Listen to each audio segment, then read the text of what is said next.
Hi everybody, it's Deborah from PeopleLovingAnimals.com. Thanks so much for tuning in and watching my video today. Today's video is called Your Puppy's First Vet Appointment, How to Prepare and What to Expect. In this video, I'm going to cover several points about how to prepare for the appointment, several points about what to expect when you're there, several points about how to make it easier while you're there, and we're also going to talk about a few other things having to do with caring for your puppy. So again, thanks so much for tuning in and watching the video. A couple of things, if you haven't been here before, my name is Deborah and I have a website called PeopleLovingAnimals.com. We're on my website right now. We're going to use this article called First Vet Visit New Puppy, How to Prepare and What to Expect. We're going to use this article for today's video. I'm going to give you a link to this article in the description box for the video, and anything that we talk about during today's video, I will give you those links in the description box. So either you'll be able to come to this article and click on all the links, or you're going to be able to click on the links to the things I'm going to be talking with you about in the description box of the video. Also, I'm going to give you a link in the description box to go ahead and subscribe to my dog lovers email list. And I'm also going to ask you to please give this video a like if it helps you in any way. And if you're not already a subscriber, I would love it if you would subscribe. I do videos at least once a week all about the help, support, care, and training of dogs and cats. So again, welcome and thanks so much. Let's go ahead and get into the video. First vet visit for your new puppy. Ideally, your first vet visit should take place within the first few days of bringing your new puppy home.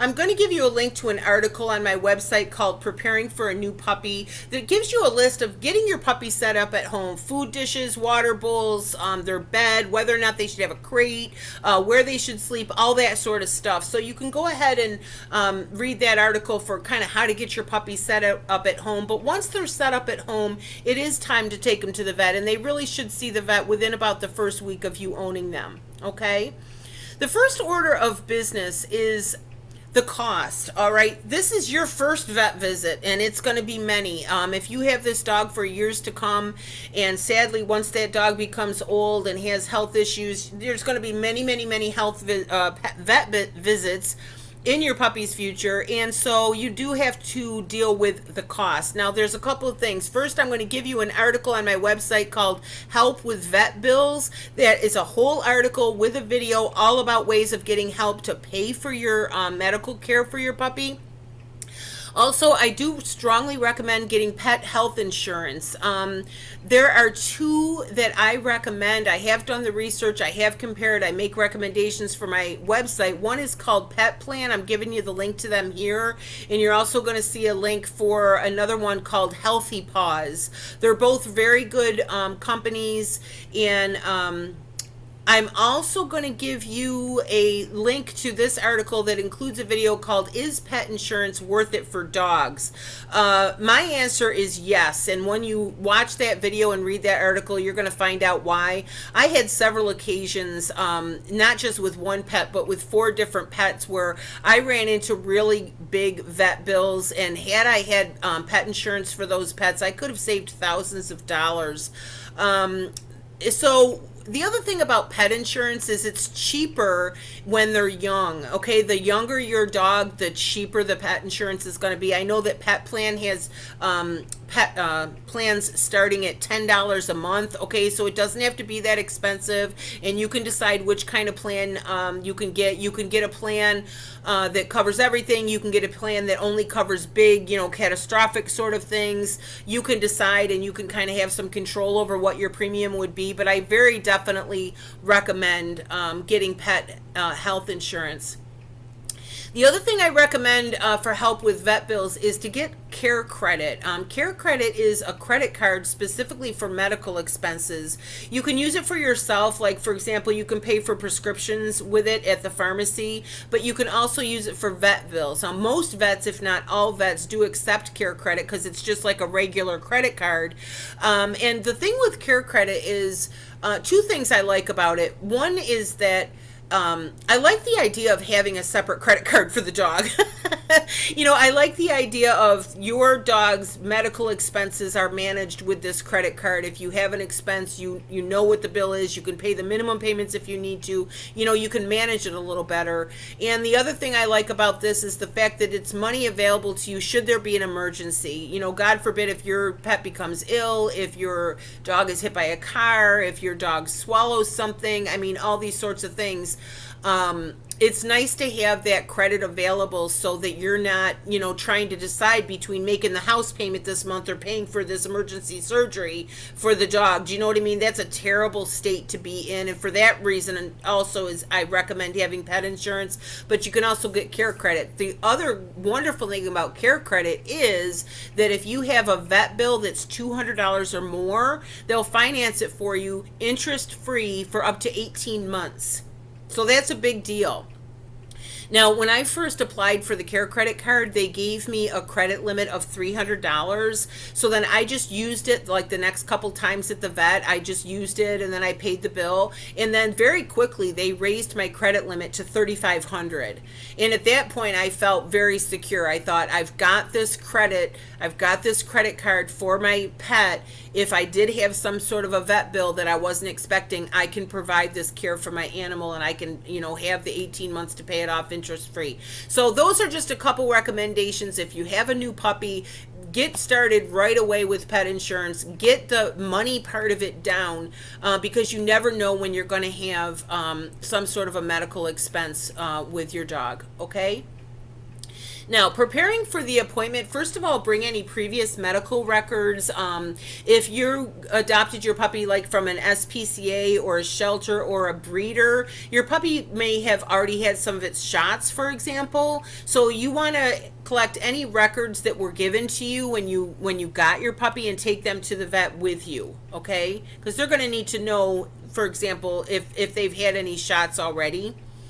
Get a doggy car seat. I strongly recommend purchasing some sort of car seat for your dog before you take him anywhere. I'm going to give you a link to one that I had for my miniature dachshund Taz. It's like a little booster seat that seat belts right into the car and has a little clip for their collar. It can be very dangerous to have an animal running loose in the car.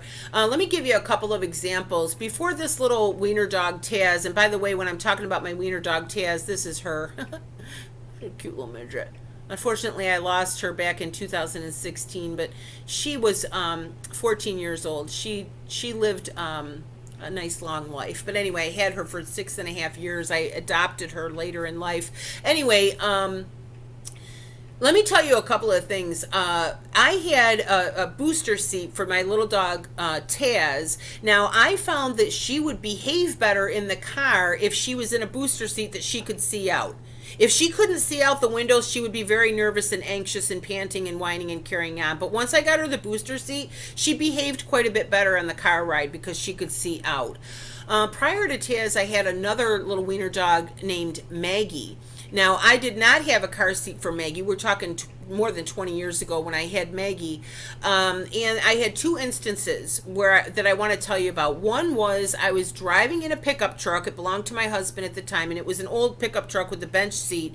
Little Maggie was sitting on the seat next to me, riding in the truck with me. Well, something ran out in front of me. I had to stop fast, and that little dog flew off that seat and splatted on the floor of that pickup truck. Now, luckily, she was not injured. She was okay, but it was terrible. She could have been seriously hurt. Now, had I had that little dog in a car seat, that would not have happened. Another incident I had with that same little wiener dog, Maggie, was I drove a Chevy Cavalier stick shift, all right, bucket seats. So Maggie's in the passenger seat. Well, doesn't she jump down off the passenger seat? She gets onto the floor and she goes in behind the console, like where the stick shifted. She goes in behind the console and comes up under my pedals. All right, she was under my pedals. I couldn't even stop. I couldn't put the brakes on because the dog, she's a little tiny wiener dog, she's back there. Now, luckily, I was able to get her out of there. We did not have an accident, but as you can imagine, that could have been a really serious accident. Okay, so it's not okay for your puppy or your dog to be wandering around the car. And also, God forbid, if you should have an accident, that dog will go flying. Okay, the dog will go flying, and they might get hurt in the accident when they would have not gotten hurt had they been in a car seat. Okay, so I strongly suggest getting your a car seat for your puppy. Now, when your dog gets older, if he's a larger dog, there is such a thing as an auto harness, and I'm going to give you a link to that. It's like a harness for the dog, but it has big buckles on it that clip to the seat belt buckles in your car. It's a seat belt for dogs. So if you have a bigger dog, that could be something you could get for them. So I recommend that whenever you're going to take your puppy to the vet or anywhere. Tips for making the vet visit easier. By the time you get to the vet's office, you might be a little frazzled because you've just traveled in the car and you've got the puppy and everything. You and your puppy might both be a little bit nervous. Sometimes the waiting room could be a little crazy if it's a busy day. If the room is filled with several other nervous animals and their nervous owners, it can be a kind of a pretty freaky scene. Few tips to make that easier. First, arrive on time. If everyone arrives at their appointments on time, it makes the day's schedule run more smoothly for the doctors and the staff, so they don't end up, it eliminates unnecessary wait time, so they don't get bogged down and behind schedule, okay? Second, make sure your puppy is on a leash. I actually recommend a harness instead of a leash. I'm going to give you a link to that because there's a couple of reasons for a harness. One is that, have you ever seen a dog walking on a leash, a collar, they're like choking and doing that dry heave thing? It's because they're pulling on this collar and it's collapsing their trachea. It's pushing in their trachea.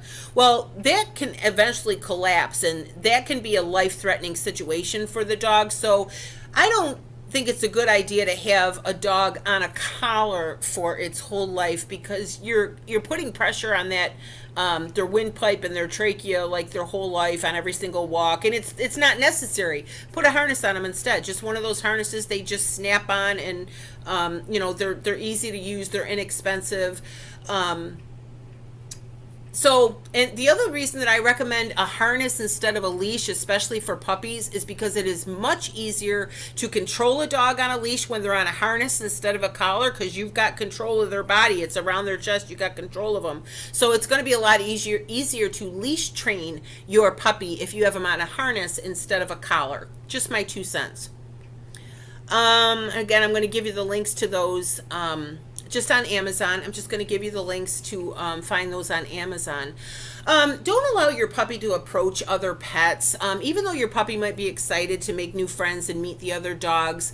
The other dogs in the room might not feel the same way. Senior dogs, for example, often have no use for puppies and they may snap.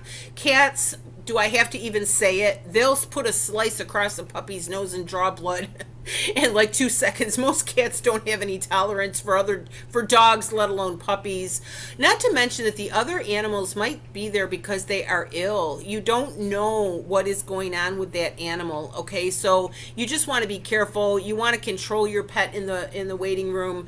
And also, if somebody is there for a bad reason, okay, if their animal is very seriously ill or whatever, they don't want to deal with your puppy either, okay? So just don't allow your puppy to just, hold on to him, make him sit there with you.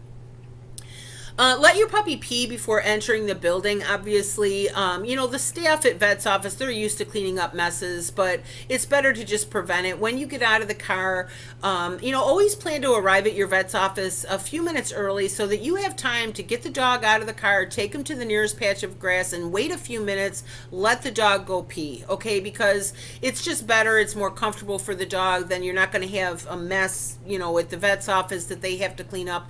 And it'll also help your puppy to be a little bit better behaved while he's in the waiting room, if he doesn't have to go potty, okay? Don't hesitate to say something if someone is bothering you or your puppy in the waiting room. If there's other pets or children that are invading your space, a nice way to kind of stop that might to be, like, for a little kid, you could say, oh, he's a little nervous, maybe we should let him be.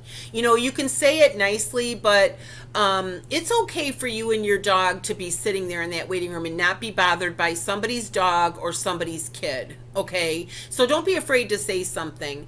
The most important thing is to just mind your own business and hope that everybody else does too. Because again, you don't know why those other animals are there. You don't know what's going on. You don't know if one of those animals has something that is contagious. You know, you just don't know.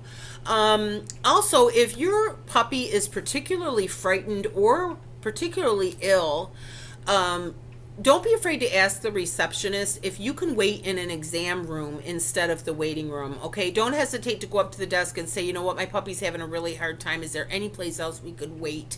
And if they can accommodate you, it seems that they would. What to expect at the appointment. Your veterinarian will perform a physical exam on your puppy, which will include looking into their eyes, their ears, looking into their mouth, checking their teeth.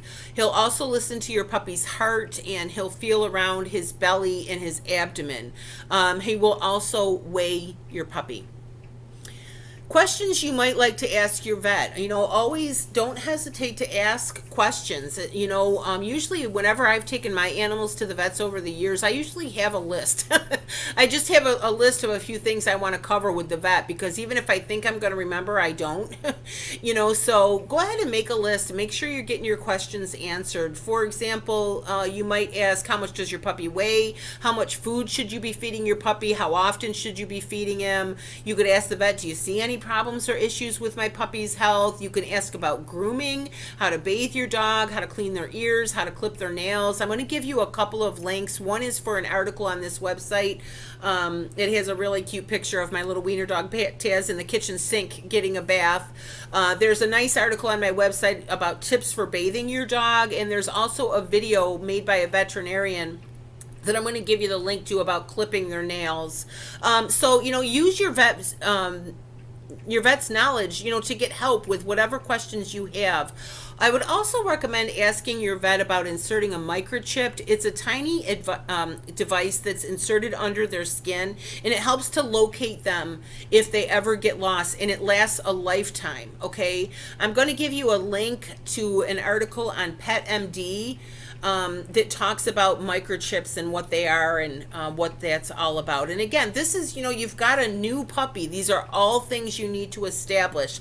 You need to establish their medical care, your habits and techniques for caring for your puppy, getting the right leash for your puppy, getting pet insurance, getting the care credit card. You know, get yourself set up to be able to take care of the medical bills for the puppy, get the microchip for the puppy. You know, these are all things. Get the car seat.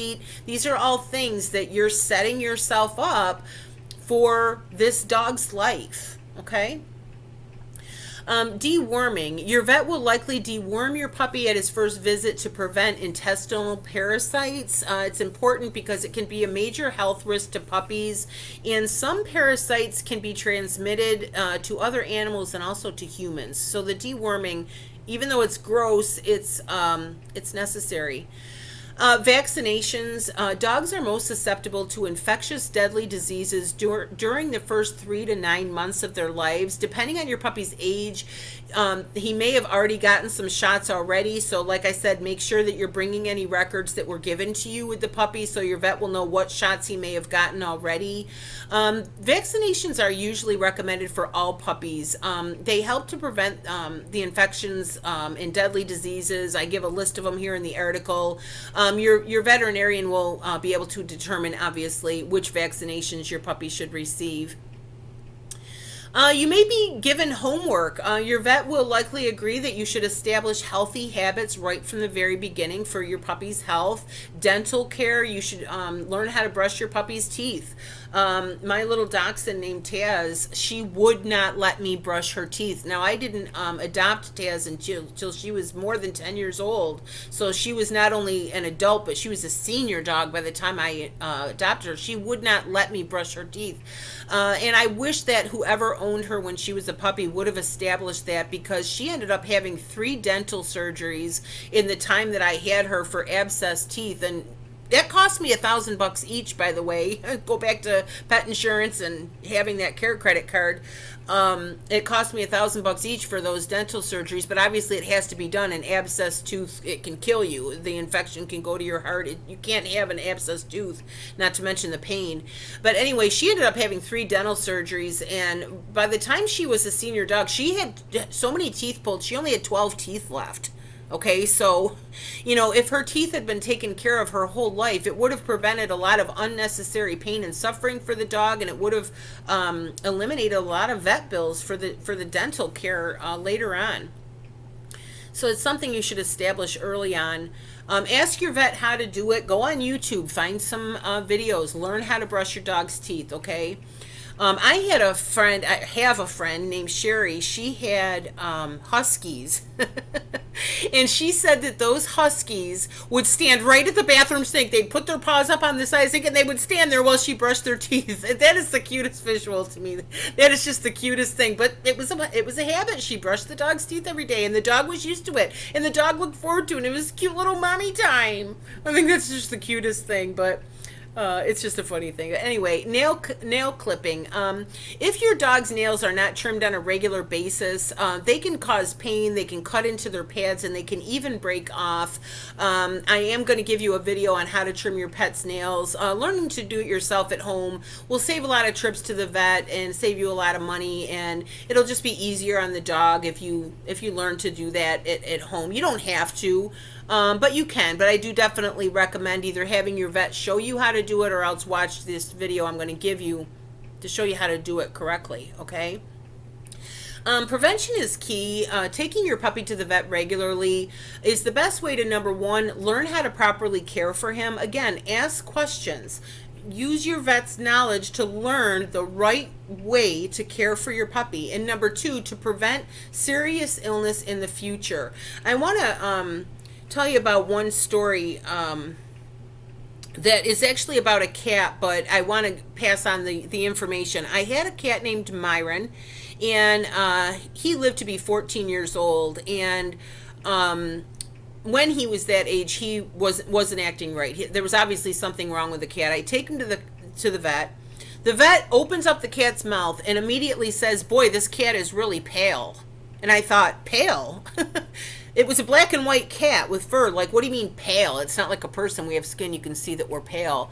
And I said, what do you mean? And he showed me the cat's tongue was white. The gums were white. And his little nose, which is usually pink, was white. Gums in their tongues are usually pink. So he immediately knew there was a problem. Now, that can be that they're not getting enough oxygen. If they're not breathing, they'll lose that color, and it also can be blood loss or anemia. It turns out Myron was suffering from anemia, and it was unfortunately due to kidney disease, and the cat did in fact pass away. But what I'm saying is, the vet knew immediately, just by opening his mouth, he could see that. I didn't see that. I didn't notice that the cat's teeth, mouth was a different color. I didn't look in his mouth. I didn't know that. So I'm just giving that as one example of,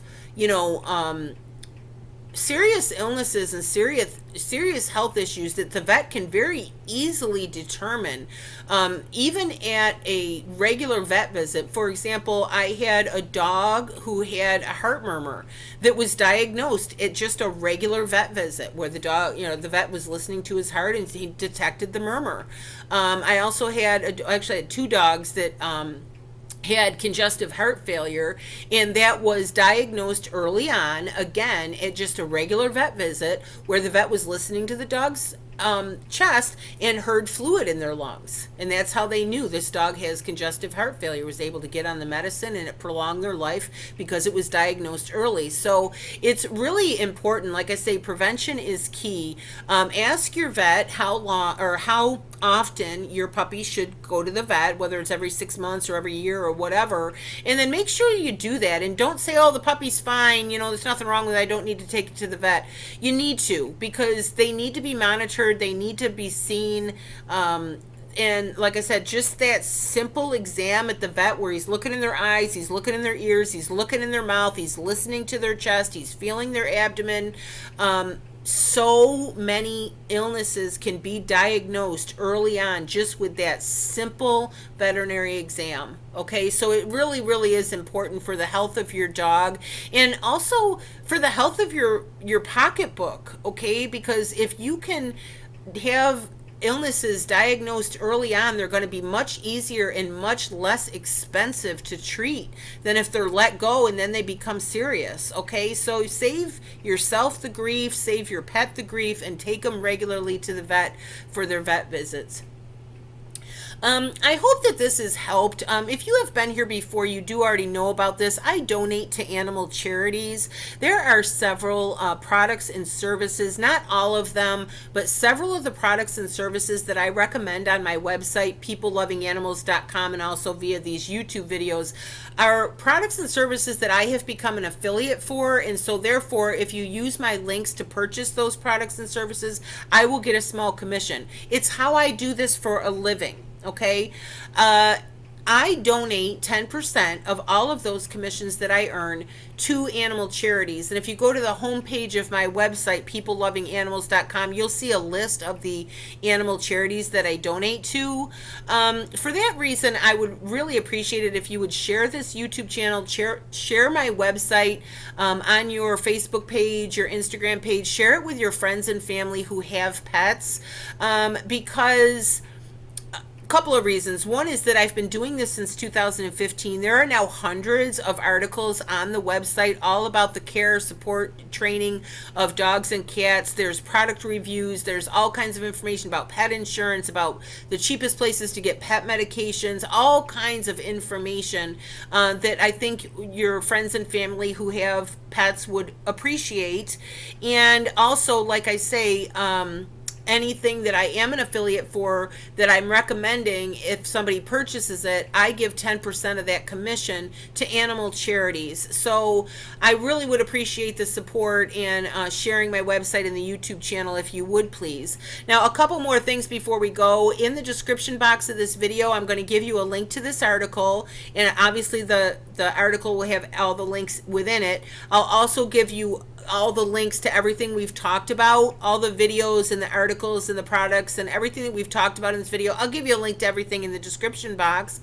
I'm also going to give you a link to go ahead and subscribe to my dog lovers email list. If you subscribe just about once a week, you'll get an email from peoplelovinganimals.com all about dogs, and it'll be either a blog post or an article or a video all about dogs. I think that you'll like it.